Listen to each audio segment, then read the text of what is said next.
Mari kita lanjutkan pembahasan kita terkait bagaimana kita menentukan harga atas barang dan jasa yang akan kita jual kepada konsumen. Dalam menetapkan harga atas barang dan jasa yang kita akan jual ke konsumen dipengaruhi oleh tiga aspek. Aspek pertama adalah kita bicara aspek konsumen. Nah, aspek konsumen adalah di mana kita ketika akan menetapkan harga atas barang yang akan kita jual kepada konsumen, kita harus memperhatikan daya serap pasar. Apakah barang dan jasa ketika kita serap produksi, ketika kita akan tetapkan harga dapat diserap oleh pasar atau tidak. Itu merupakan hal penting, yaitu bagaimana si konsumen itu akan merespon terhadap produk dan jasa yang kita hasilkan. Nah, jangan sampai ketika kita menetapkan harga tersebut tidak sesuai. Artinya, harga tersebut terlalu tinggi, sehingga tidak ada peminat terhadap barang dan jasa yang kita produksi. Faktor yang kedua adalah kompetitor. Nah, kompetitor juga merupakan hal yang penting yang perlu kita perhatikan ketika kita akan menetapkan harga. Perusahaan pada umumnya memiliki dua kebijakan strategi dalam menjual barangnya di pasar, yaitu cost leadership dan juga product differentiation. Nah, cost leadership yaitu artinya perusahaan akan berupaya untuk memberikan harga yang rendah karena mampu untuk menciptakan produk dan jasa dengan biaya cukup rendah sehingga margin laba tetap tinggi. Nah, sebenarnya seperti itu di dalam cost leadership. Walaupun harga kepada konsumen itu bisa dijual dengan rendah, tetapi bukan berarti marginnya berkurang. Nah, itu yang kadang-kadang suka salah diartikan dengan cost leadership, bahwa perusahaan menjual produknya hanya dengan harga yang rendah dengan margin laba yang tipis. Nah, sebenarnya dalam cost leadership yang tepat adalah perusahaan dapat tetap menjual barangnya kepada konsumen dengan harga yang rendah, namun margin laba sesuai atau cukup tinggi bagi produsen, ya, artinya tidak mengganggu margin labanya. Yang kedua adalah yaitu adalah product differentiation, yaitu bisa aja produsen atas barang dan jasa menjual produknya dengan harga yang tinggi. Kenapa? Karena produk dan jasa yang dihasilkan memiliki sebuah keunggulan atau memiliki sebuah keunikan yang mana kompetitor belum ada. Tetapi apabila perusahaan juga ingin menjual produknya sama dengan harga kompetitor, itu pun tidak masalah, karena bisa jadi perusahaan itu masih coba-coba atau trial terhadap produknya, sehingga tidak berani mengambil sebuah risiko, sehingga dia mengikuti harga yang ditetapkan oleh competitors. Nah, sehingga sama-sama mereka akan berebut pasar itu, ya, karena harganya bukan menjadi pertimbangan bagi konsumen untuk membeli. Dan yang ketiga adalah faktor biaya. Nah, faktor biaya itu tentunya secara internal akan mempengaruhi bagaimana perusahaan akan menetapkan harga yang dijual kepada konsumen. Nah, di dalam strategi pricing decision, kita mengenal dua strategi. Yang pertama adalah cost-based pricing, dan yang kedua adalah market-based pricing. Di dalam cost-based pricing, yaitu menetapkan harga berdasarkan biaya. Nah, coba diperhatikan di sini bahwa di sini ambil kata dari pricing-nya dulu. Pricing berarti menetapkan harga berdasarkan biaya. Jangan dibalik seperti biaya berdasarkan harga. Bukan, ya. Di sini adalah harga ditetapkan berdasarkan biaya. Nah, jadi misalnya ilustrasi yang paling gampang seperti ini. Ketika kita mau berjualan donat, misalnya makanan, ya, donat. Ketika harga produksinya itu adalah 2.000, maka perusahaan ini namanya cost-nya 2.000. Kemudian perusahaan ini menetapkan yang namanya markup. Mau di markup berapa nih dari harga 2.000? Let's say 20%. Maka markup itu 20% yang ditetapkan perusahaan, artinya adalah 400. Maka harganya adalah 2.400. Jadi, menetapkan cost-based pricing artinya penetapan harga berdasarkan biaya yang di-spend atau dikeluarkan oleh perusahaan. Lain halnya dengan target pricing. Ketika kita bicara target pricing, secara intinya adalah harga itu ditetapkan berdasarkan kesepakatan yang mana antara produsen dengan konsumen, antara penjual dengan pembeli. Nah, biasanya penjual akan mengikuti berapa sih ekspektasi harga yang diharapkan oleh pembeli. Maka pembeli memiliki sebuah keleluasaan untuk menginformasikan berapa harga yang sanggup dia bayar untuk sebuah produk barang dan jasa. Nah, ketika sudah ada menetapkan price, maka perusahaan juga harus mengukur berapa keuntungan yang dia akan ambil dari pendapatan tersebut. Itulah yang kita sebut dengan nama margin, profit margin. Baru kita akan mendapatkan yang namanya target cost. Berarti dimulai yaitu adanya harga yang mana disepakati penjual dengan pembeli atau harga yang dirasakan sanggup untuk dibeli oleh konsumen, dan berarti artinya kita bersedia untuk menjual, let's say adalah harganya 10.000, tetapi dari 10.000 income yang kita peroleh, kita sudah menetapkan profit, target profit misalnya 30%, kita kurangi dengan 30% misalnya di sini. Kalau 30% diambil dari harga, berarti di sini adalah 3.000. Maka kita akan berupaya memproduksi sebuah produk atau jasa yang nilainya 7.000. Jadi secara basically kita punya dua konsep nih, cost based pricing atau target pricing. Saya ulang, ketika kita mau menjual barang berdasarkan harga yang kita berdasarkan biaya yang kita hitung lebih dahulu, ternyata sudah dapat angka biayanya berapa, kita tambahkan sejumlah angka laba, kita sebut dengan markup, hasilnya adalah harga jual. Tetapi kebalikannya di sini, berarti ketika kita bicara market based pricing, harga ditetapkan lebih dahulu. Artinya biasanya penjual ini akan berupaya mengadjust harganya tersebut dengan nilai yang bersedia dibayar oleh konsumen. Nah, anggaplah dalam hal ini menjual sebuah produk dengan harga 1.000 dan perusahaan sudah menetapkan target profit, yaitu 30% dari setiap penjualan. Maka target profit 3.000 dan perusahaan akan berupaya untuk memproduksi produk dengan harga 7.000. Nah, itu secara basicnya kita membedakan dua jenis penetapan harga, cost based pricing dan market based pricing, atau sometimes kita sebut dengan nama target pricing. Nah, kita akan coba dua soal. Yang pertama, soalnya sudah ada di sini. Nanti yang kedua akan saya coba bacakan, ya. Yaitu kita akan bicara tentang cost based pricing dulu. Nah, di sini bahwa kita melihat bahwa ada sebuah investasi. Kalau kita mau punya usaha, pasti kita ada investasi dulu, ya. Investasi dalam hal ini adalah 150 juta. Nah, ada ROI. ROI itu apa? Return on investment. Return on investment artinya ekspektasi keuntungan yang diharapkan dengan adanya investasi ini. Nah, rumus dari ROI yaitu adalah ROI itu rumusnya adalah net income dibagi total investasi. Berarti kalau saya persingkat di sini, ketika ROI diketahui 20% dengan investasi 150 juta, maka kita berharap adanya net income yaitu adalah sebesar 30 juta. Oke, net income 30 juta. Maka kita lanjutkan di sini, ya. Oke, kita lihat di sini.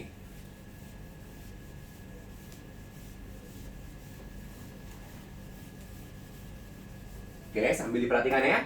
Nah, berarti adanya net income 30 juta.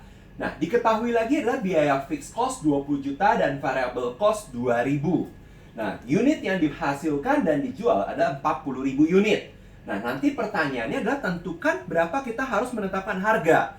Nah, dalam hal ini kita bisa lihat begini, bahwa ada net income yaitu 30 juta yang diharapkan. Setuju, ya? Kemudian ada biaya, cost. Cost kita bagi. Yang pertama ada fixed cost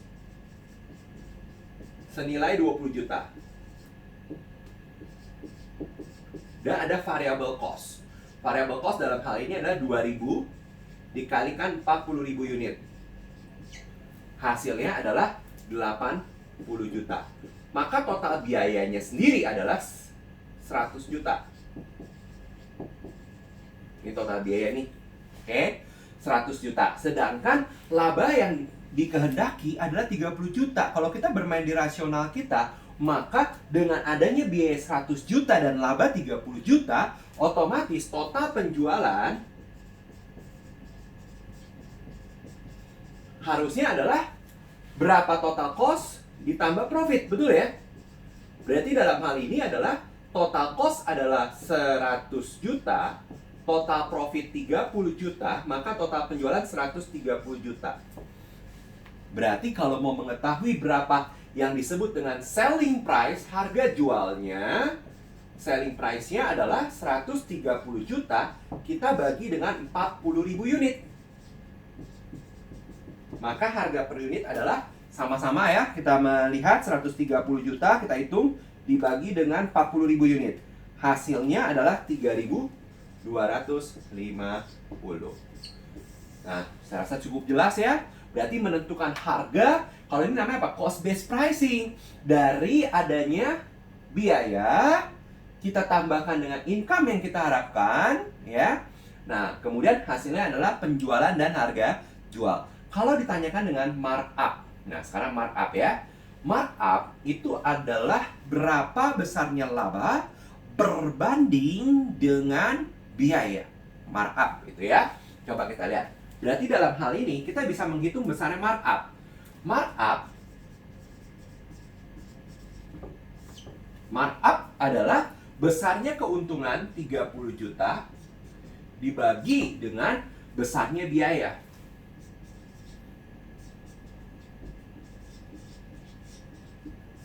Markupnya.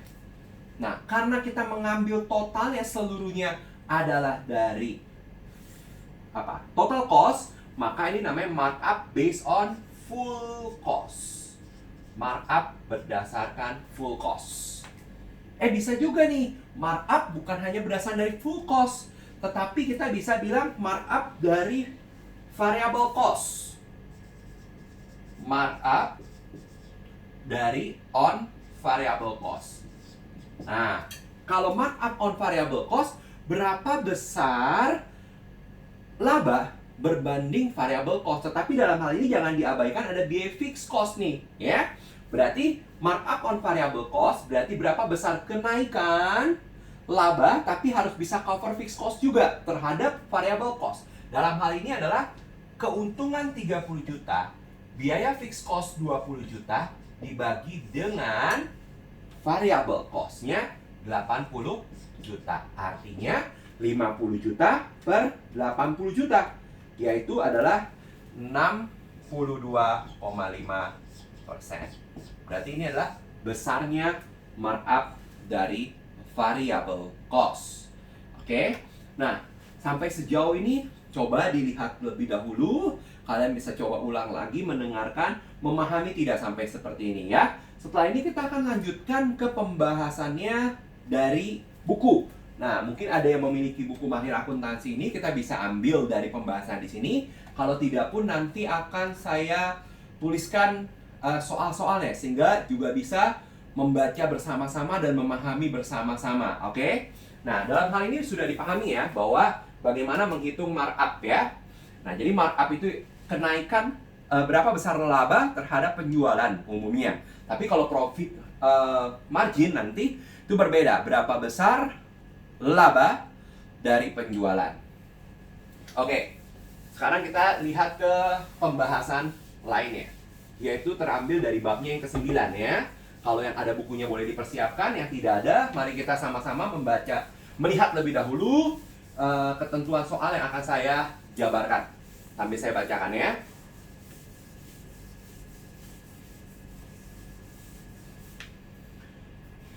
Oke, kita lihat di babnya yang ke-9.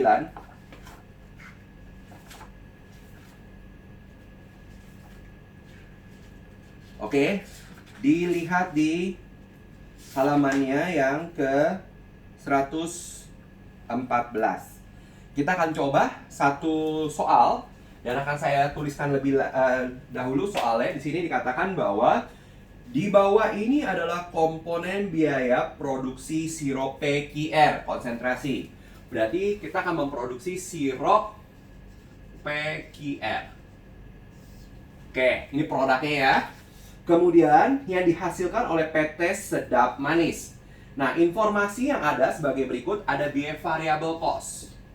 Biaya variable cost kita apa aja kalau variable cost? DM, DL, VOH, VSGA. Ini udah paham ya? Ini basic.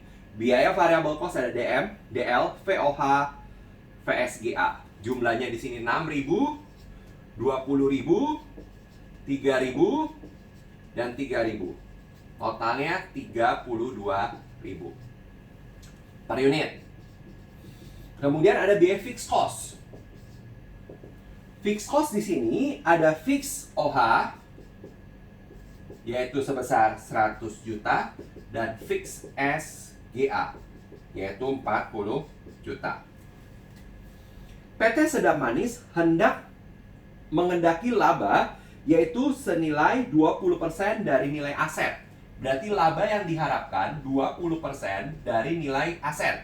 Asetnya adalah 160 juta. Kemudian ada unit yang diproduksi adalah 8.000 unit. Nah, kita lihat di sini bahwa ada laba 20% dari aset senilai 160 juta. Nah, kita ingat rumus return on investment. Return on investment di sini akan menunjukkan bahwa apa? Return on investment mengatakan bahwa operating income per total aset ya. Berarti ini akan menghasilkan nilai net income yang diharapkan adalah 32 juta. Gitu ya, net income-nya 32 juta. Labanya 20%, asetnya 160 juta, maka net income-nya 32 juta. Kalau kita mau berbicara bahwa berapa penetapan harga, gitu ya, penetapan harga apabila perusahaan menggunakan metode total cost plus markup. Total cost plus markup. Oke. Nah, berarti di sini tentukan harga jual ya. Kita akan menentukan harga jual dengan metode full cost markup. Oke. Di sini kalau kita lihat biaya variabelnya 32.000, gitu kan? Berarti kita lihat dulu cost-nya. Cost-nya terbagi variable cost dan fixed cost, gitu kan? Nah, variable cost-nya dalam hal ini adalah 32.000 kita kalikan dengan 8.000 unit. Hasilnya 32.000 dikalikan 8.000, maka menghasilkan 256 juta. Betul ya? Fixed cost-nya kita lihat ke jumlahnya adalah 140 juta. Totalnya 396 juta. Ini cost-nya nih. Profit yang diharapkan, laba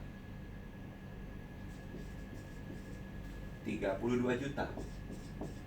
Berarti kita bisa menghitung berapa besar total penjualan. Nah, berarti total sales adalah, tinggal ditambahkan ya, yaitu 428 juta. Berarti kalau mau mengetahui price per unit atau selling price, tinggal dibagi 428 juta kita bagikan dengan 8.000 unit ya. Hasilnya adalah 53.500. Ada yang mau tanyakan sampai seperti ini ya? Kurang lebih bisa ya. Total cost plus markup. Berarti harga jualnya adalah 53.500.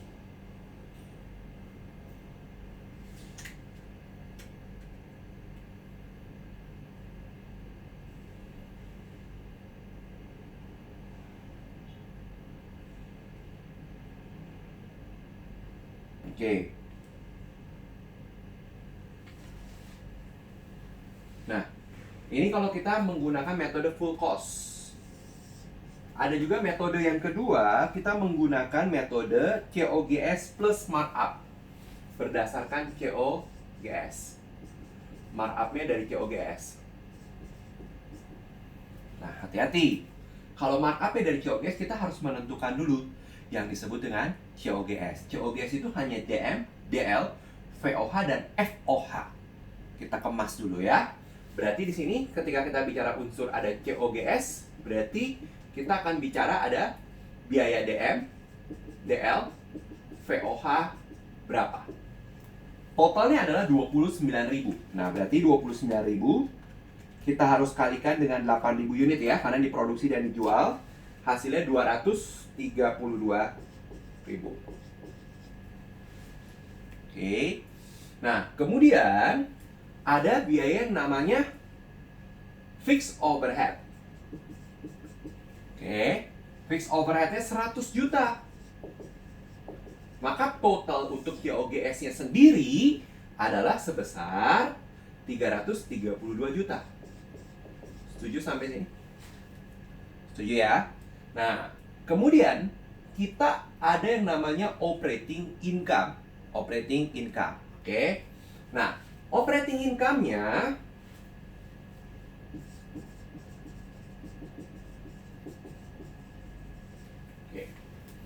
operating income di sini berapa yang diharapkan? 32 juta. Ada apa lagi informasi lainnya? Yaitu informasi terkait dengan biaya lain, yaitu adalah biaya fix SGA dan variabel SGA.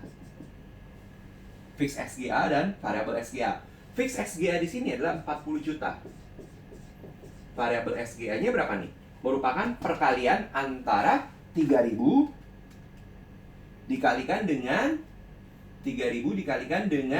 8.000 unit. Hasilnya 24 juta.